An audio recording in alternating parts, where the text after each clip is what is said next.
Hola, muy buenos días, ¿qué tal? ¿Cómo estáis? ¿Qué tal? Muy bien. ¿Qué tal, Carlos? ¿Cómo te encuentras tú? ¿Cómo Feliz, estás? la verdad es que feliz de haberme incorporado a una serie como Acacias, una serie que cuida los detalles, que cuida a quienes trabajamos en ella y que la verdad a mí me encanta porque refleja perfectamente lo que era esa época, ¿no? Y lo hace desde el perfil de los personajes, la forma en la que hablamos en la serie, bueno, todo el tema de la ambientación, el propio vestuario. Y entonces me siento muy a gusto realmente. ¿Desde cuándo empiezas en la serie? Mi personaje va a empezar a aparecer ahora a partir De julio, de ¿no? julio, o sea, hacia el 10 o 11 de julio empezará a aparecer, sí.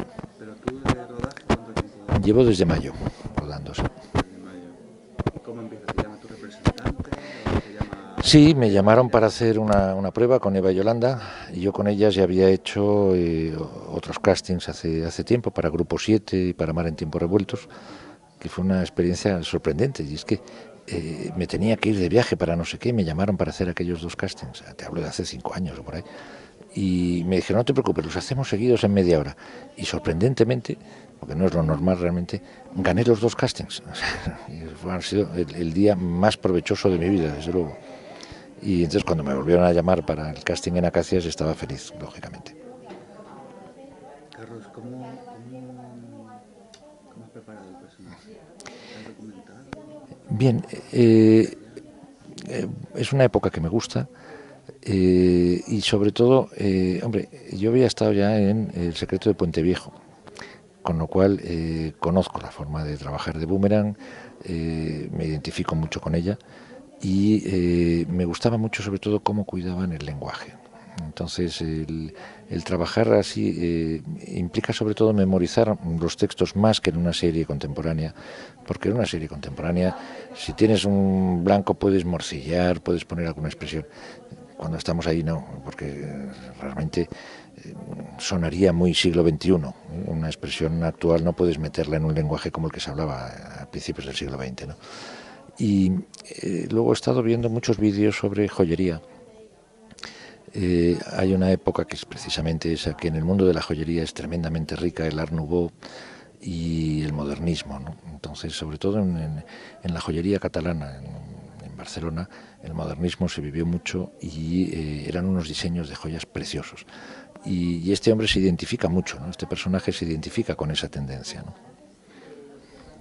Comentas lo de la joyería, en la medida de lo posible, te vamos a ver a partir del mes que viene. Ajá. Tu personaje, ¿qué nos puedes contar? Es un personaje entrañable, es un buen hombre, hecho a sí mismo, es un enamorado de la belleza. A él el dinero no le preocupa demasiado, el dinero vino por añadidura. Lo que a él le interesaba realmente era crear piezas bellas, ¿no? Eso es lo que él siempre ha buscado. Es un hombre que se quedó viudo desde joven, sacó adelante a sus dos hijos, es un padrazo, se lleva de maravilla con ellos, pero cometió un error en su juventud y el hombre se ha vivido torturado por ese error siempre, ¿no? Y ahora ha llegado el momento de intentar solucionar ese error.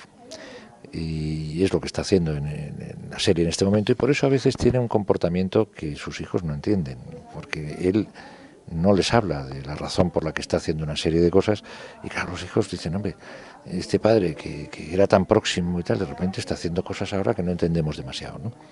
Y no puedo decir mucho más. La verdad es que disfrutar de ese personaje es un personaje que esconde algo, pero que tiene un gran fondo. Carlos, ¿cómo es un día de rodaje en Acacias 38? ¿Son 4 platós directos? ¿Ritmo de formato diario? Sí. Mira, yo te diría que una serie diaria por término medio puedes tener pues 20, 25, 30 páginas al día. Entonces, claro, para memorizar eso, desde luego, si pretendes hacerlo la víspera es imposible. ¿Cuándo estudias? El fin de semana. El fin de semana te metes entre pecho y espalda más de 100 páginas. Cada uno tenemos nuestro método para memorizar, unos memorizan más fácil que otros, y lo que haces es que la víspera repasas las secuencias que tienes al día siguiente. Esa es la clave. Con lo cual estás realmente muy atado a la serie, incluso los fines de semana, no tienes días libres para ti. Esa es la realidad. Pero tienes una contrapartida clarísima y es que disfrutas horrores. Y sobre todo cuando puedes dar vida a un personaje durante muchos capítulos, ¿no? porque le haces pasar por diferentes situaciones, exploras tú mismo cómo respondería esta persona frente a esa situación, ¿no? Frente a este estímulo, y enriquece muchísimo. Y hay una cosa que a mí me gustaría destacar en esta serie, y es la calidad interpretativa de mis compañeros de reparto. Y me he quedado realmente impresionado de cómo personas que algunos de ellos incluso están empezando ahora, tienen un aplomo frente a una cámara y te dan tanto en una secuencia que dices, bueno, esto es una maravilla, ¿no? Carlos, ¿tú debutas en el año 95? No, en el año 2002. Tenía entendido en el 95 con Antártida. No, en el 2002. Yo venía del mundo de la empresa, había sido director regional de un banco extranjero en Cataluña, de una constructora de las grandes en Cataluña, Levante y Baleares, y a los 45 años me encontré en el paro, en una reestructuración empresarial. Mi madre hacía figuraciones y me llamó y me dijo un día, mañana tengo una película con Sophie Marceau, la actriz de Braveheart y tal. Dije, oye, yo quiero ver a ese pibón, así que por favor llama donde sea, que me apunten y no sé qué. Falló un figurante y fui. Y siempre me acordaré, mi primer rodaje fue en un parque al aire libre en Barcelona, un día de una nevada tremenda, cosa rara, pero un frío horroroso en diciembre, sentado en un banco a 150 metros de donde pasaba la acción, y cuando gritaban acción ya me tenía que levantar y alejarme. Aquel fue mi primer rodaje, pero me encantó. A partir de ahí me empezaron a llamar para hacer castings de publicidad. Como estaba sin un duro y tenía tiempo, pues fui a todos, claro. En aquella época, te hablo de principios del 2000, pues había hasta 4 castings diarios en Barcelona, ¿no? Y yo aplicaba la gestión empresarial, es decir, llevaba mi hoja de cálculo de todos los castings que hacía. Y decía, con estos directores de casting, pues el porcentaje de opciones es este, el porcentaje de rodaje es este. Cuando hay acting, mejora o empeora o tal. Y ese era el tema. Y al haber vivido en Londres por el tema de mi trabajo y hablar inglés, me llamaron para darle una réplica a Christian Bale cuando vino a rodar a Barcelona, el rodó de Machinist, y me quedé impresionado de verle trabajar. Para mí fue un lujazo tenerle a esta distancia, ¿no? Y yo dije, bueno, yo quiero hacer esto. Y al día siguiente me metí en una escuela de teatro, en Nancy Tuñón, y estuve allí 3 años, ¿no? Y era el abuelo de la escuela, yo tenía casi 50 y mis compañeros tenían 18, 20 años. Y era curioso porque la interpretación, lo importante de la interpretación es el proceso, no el resultado. Si tienes proceso habrá resultado, si no hay proceso nadie se creerá lo que estás haciendo, ¿no?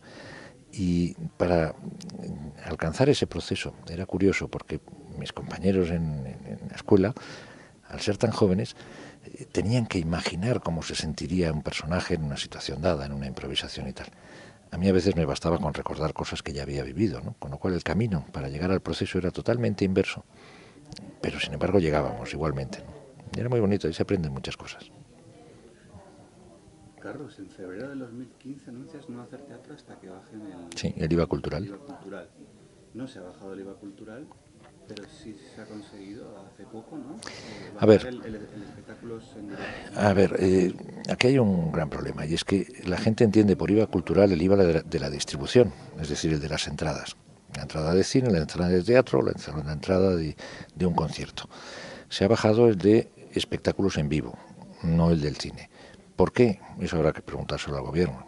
Para mí es una clara venganza de no a la guerra, no es otra cosa, ¿no? Porque no hay ningún elemento que justifique por qué al teatro sí se le puede bajar y sin embargo al cine no. ¿Qué pasa? ¿Que no es cultura el cine, no es industria cultural? Pero, como te decía, IVA cultural está mal entendido, porque si solo lo aplicamos a la distribución, ¿qué pasa?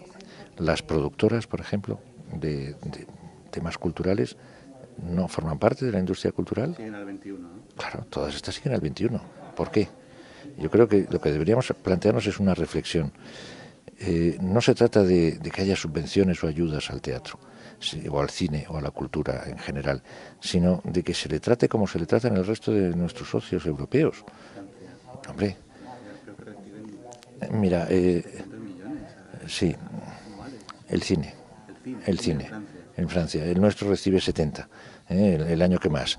Pero no solo es Pero eso. recauda más. Claro, en realidad ahora lo que estamos... 70, pero recauda, Eso, 120. eso ha sido cuando hemos recibido más, ahora estamos recibiendo 30 y tantos. Pero no solo es eso, para que la gente pueda entender la diferencia de cómo se trata la cultura en Francia o aquí. Hay dos elementos para mí muy claves. Uno, en teatro, las 140 primeras representaciones de cualquier montaje teatral tienen un IVA del 2,5%. Y cuando llega la función 141 entienden que has tenido éxito y se lo suben al 4%. Aquí hemos tenido durante estos 2 años un IVA del 21 desde la primera función, y con independencia de que sea en un teatro comercial o en una sala alternativa, donde sea, ¿no? Entonces yo creo que había que protestar frente a eso, y me acuerdo que estaba en el escenario en una función de teatro, era la última que yo tenía en ese montaje, y fue durante la representación cuando dije, yo no puedo seguir haciendo esto, estoy prostituyendo mi profesión. Había trabajado en salas alternativas durante aquel año, y la retribución media que salía dividiendo las horas de ensayo y las horas de representación por lo que cobrabas no llegaba a 50 céntimos la hora. Yo digo, 50 céntimos la hora, digo, y esto la gente no lo sabe. Y entonces, bueno, pues como individuo que toma conciencia en esta sociedad de lo que está pasando y pretende cambiarlo, pues hice pública esa decisión. Tuvo mucha repercusión y hombre, me gustó que la gente lo entendió, sobre todo en la profesión. Y bueno, son cosas que creo que se han de hacer, ¿no? Es decir, 2 años después me encontré con que no tenía dinero para comer, y le dije a mi madre, que vivo con ella, le dije, ella tiene 84 años, también es actriz y además es poeta, ha elegido las 2 profesiones de más riesgo de este país, y le dije, oye, pues me voy al metro a leer poemas para sacar algo para comer. Y me dijo, no, yo voy contigo. Y digo, hombre, mamá. Y dice, sí, yo voy contigo. Y fuimos al metro. Y bueno, pues lo hicimos como se tienen que hacer estas cosas, con la mayor dignidad. Yo no me avergüenzo de pedir dinero. Esta es una realidad de esta profesión. Quienes nos dedicamos al tema de la cultura estamos pasando las canutas. La mayoría de nuestros compañeros y compañeras de profesión pasan hambre.